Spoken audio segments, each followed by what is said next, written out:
Bonjour Christine Tana. Bonjour, bonjour à Livresque. J'ai enfin un visage derrière ce Livresque que je vois défiler chaque fois sur les réseaux sociaux. Donc c'est un réel plaisir hein, d'être enfin en face d'Afro-Livresque. La journée se passe merveilleusement bien. Donc, c'est une journée très riche, aussi bien en auteurs présents, en personnes, en lecteurs, et puis en thèmes. Donc, franchement, c'est juste magnifique. Ce qui m'a marqué, c'est bon, la richesse. Les thèmes sont riches et puis les interventions aussi sont vraiment intéressantes. Hein. C'est très intéressant. On rentre dans les sujets, tout ce qu'on parcourt, on aborde, et puis les différents auteurs aussi vraiment réussissent à nous capter, à nous parler de leurs ouvrages. Ça donne envie juste d'acheter tous les ouvrages et de découvrir.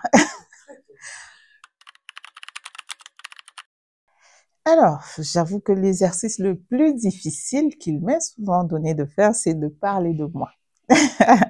Je ne sais pas parler de moi, mais je vais essayer quand même. Alors, Christine Tchalla, c'est une Camerounaise qui est passionnée premièrement, de lecture. La lecture, franchement, c'est un peu comme le souffle. Ça, c'est mon souffle de vie. Je suis passionnée de lecture et le livre, papier surtout. Donc, je me plais à acheter toujours des livres, à les lire, donc découvrir l'auteur à partir de ses ouvrages. Et moi-même, je suis écrivain depuis déjà, j'ai commencé à écrire en 2015. Et mon premier ouvrage, je l'ai sorti en 2019, qui est Piégé par mon sang. Le second ouvrage est sorti, lui, en 2022. Là, j'ai mis moins de temps parce que je pense que j'avais déjà pris la main et goût aussi. Je n'avais pas beaucoup écrit avant, mais c'est quand même un rêve que je chérissais depuis toute petite, puis que j'aime lire. Et je me disais, pourquoi pas, un jour je vais essayer d'écrire aussi. Donc c'est magique de lire des livres, surtout quand on tombe, il y a des ouvrages.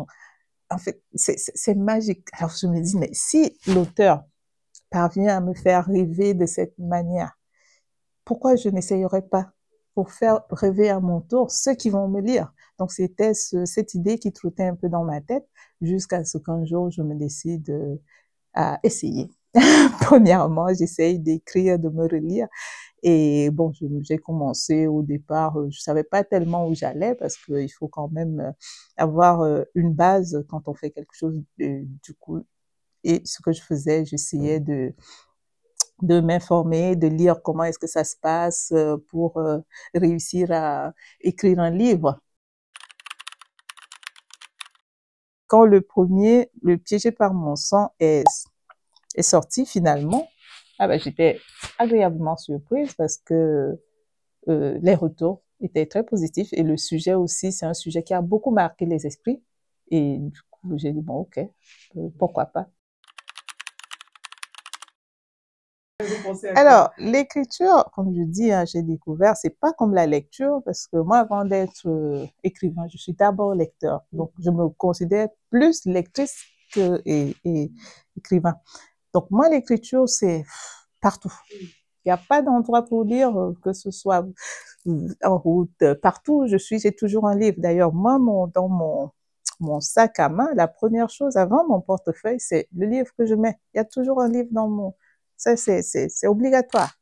Donc, quand je me mets dans le processus d'écriture, c'est un peu plus compliqué parce que là, je sais pas les autres auteurs, mais je ne réfléchis pas pour écrire. Donc, je me mets pas dans une posture où je me mets à réfléchir. Je sais pas, je suis toujours surprise de voir des gens qui vont dire chaque 10 heures, j'écris. Moi. Non, je peux pas me donner un horaire précis parce que il y a rien. Donc, il y a des moments, mais et ça vient tout seul. Donc, où je suis là, je peux être en train d'échanger avec vous. Et puis, j'ai une idée. Je dis, bon, il faut que je mette ça sur écrit parce que sinon, après, je perds le fil. Et là, j'écris rapidement, même si je ne développe pas, j'écris juste un petit truc. Et après, je vais prendre le temps de développer l'idée. Et bon, les endroits, c'est surtout le soir, peut-être à partir de 1 heure du matin, parce qu'en journée, il y a tellement de choses et puis l'esprit est occupé à divaguer, tout ce qu'on fait pendant la journée. Donc, difficilement, j'arrive pas.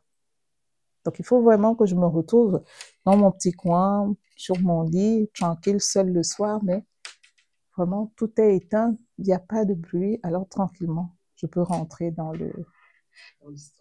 l'histoire.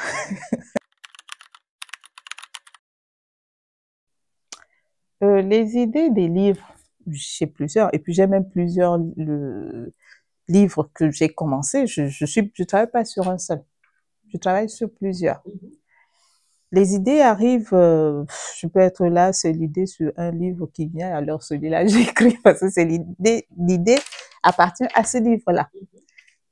Et puis je peux avoir l'idée sur l'autre livre, et puis bon, je laisse d'abord. C'est tout comme la lecture, hein. Ça peut être, si vous, j'aime pas souvent regarder mon livre parce que mon livre c'est que des livres. Je pose les livres partout. Donc, je commence un livre, si ça me parle pas, je le mets de côté, je prends un autre et tout. Et bon, donc je me retrouve avec des livres que j'ai commencé, mais je vais pas les laisser, je vais les terminer. Mais il faut que je parvienne, quand je prends un, il faut que je parvienne à trouver vraiment une connexion, que je parvienne à me connecter à son auteur pour aller, si j'arrive pas à l'instant, je le mets de côté, je prends un autre. Donc, l'écriture, c'est différent parce que, ben, je sais pas, différent pas tellement parce que justement, l'écriture aussi, ça dépend de l'idée que j'ai ou peut-être si je suis déjà trop avancée sur un roman, c'est plus facile que les idées arrivent sur ce roman-là. Là, par exemple, je suis en train de travailler sur le troisième. Celui-là, je l'ai pratiquement terminé. Et c'est plus simple parce que je ne me concentre pas sur d'autres. Je reste vraiment focus sur celui-là parce que il y a un travail, mais un gros travail à faire quand on a fini d'écrire un livre. C'est de corriger le livre. Pourquoi? Parce que moi, quand j'écris, le fait de pas réfléchir, donc je fais que mettre les idées. Maintenant, le gros, c'est de corriger ce que j'ai écrit. Donc, il faut les cohérences. Non, avant l'édition, il faut trouver les phrases, tout ce que j'ai jeté comme ça, il faut qu'elles soient cohérentes, que les chapitres. J'ai aussi un défaut, je sais pas faire de plan préalable. Donc, je me mets là. J'ai quand même une idée de la trame, d'où je pars et où est-ce que je vais arriver. Et je mets des idées. Et quand j'ai fini, bon, je peux me rendre compte que non, ce que je considère comme mon premier paragraphe, non, c'est pas ici. En fait, c'est la fin. Donc, et là, je me mets à tout réécrire pour tout remettre en ordre. Et ça nécessite un travail, c'est un gros travail. Le meilleur retour, il était inattendu. Donc, un jour, je vais sur Facebook, je me dis, bon, ok, j'avais sorti le deuxième. Je me balade sur Facebook, je vois, il y a une amie qui met en commentaire, parce que j'avais fait la photo du nouvel ouvrage et puis j'ai posté, j'étais tranquille. Elle met en bas, ce livre mérite un prix. Oh, j'étais choquée. Je sursaute, je regarde, je dis mérite un prix. Surtout que je ne me souvenais pas avoir ni vendu un livre, que je suis en auto-édition, ni travaillé avec la personne. Donc, le livre, il était tout neuf. Ce livre mérite un prix. Je dis non. Mais comment est-ce qu'elle fait pour savoir que ce livre, si quelqu'un dit ce livre mérite un prix, c'est que la personne a quand même pris connaissance du livre. Je lui envoie un message, je dis merci et tout. Et qu'est-ce qui vous fait dire que ce livre mérite un prix? Elle me dit, c'est parce que je l'ai lu. Je dis, mais comment vous? Elle me dit, non, en fait, je travaille avec, vous avez contacté, bon, pour des corrections, et je fais partie de ceux qui ont travaillé pour la correction de ce livre. Ah, mais c'était la plus belle, la plus belle chose. Et là, ça m'a fait prendre confiance de comprendre. Ah, ok. Donc, si elle le dit, c'est qu'il y a une raison. Et là, je comprends que non, il faut que je prenne le livre au sérieux. Parce qu'on écrit, on ne peut pas savoir d'emblée si le livre va plaire, s'il va pas plaire. dans ce retour-là, il m'a vraiment marqué et j'ai compris. Et elle n'avait pas tort parce que au vu des réactions et tout, que le livre, l'engouement autour du livre, je comprends que non, effectivement, si ça avait eu, je sais pas, un meilleur travail que celui que je fais, il serait allé plus loin. L'auto-édition, c'est une curiosité.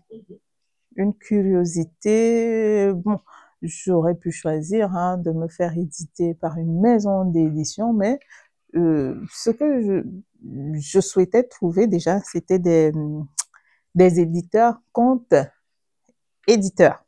Donc ça, c'est ce que je voulais parce que je me disais non, je j'ai pas envie de mettre des sous. Il faut que je trouve des gens qui s'engagent. Donc là-bas, j'ai envoyé parce qu'ils demandent d'envoyer des exemplaires par poste et tout. Donc ce que j'ai envoyé, j'ai pas eu de retour. Le 3, 4 et tout, j'ai pas eu de retour. J'ai dit bah, ça me fait perdre de l'argent.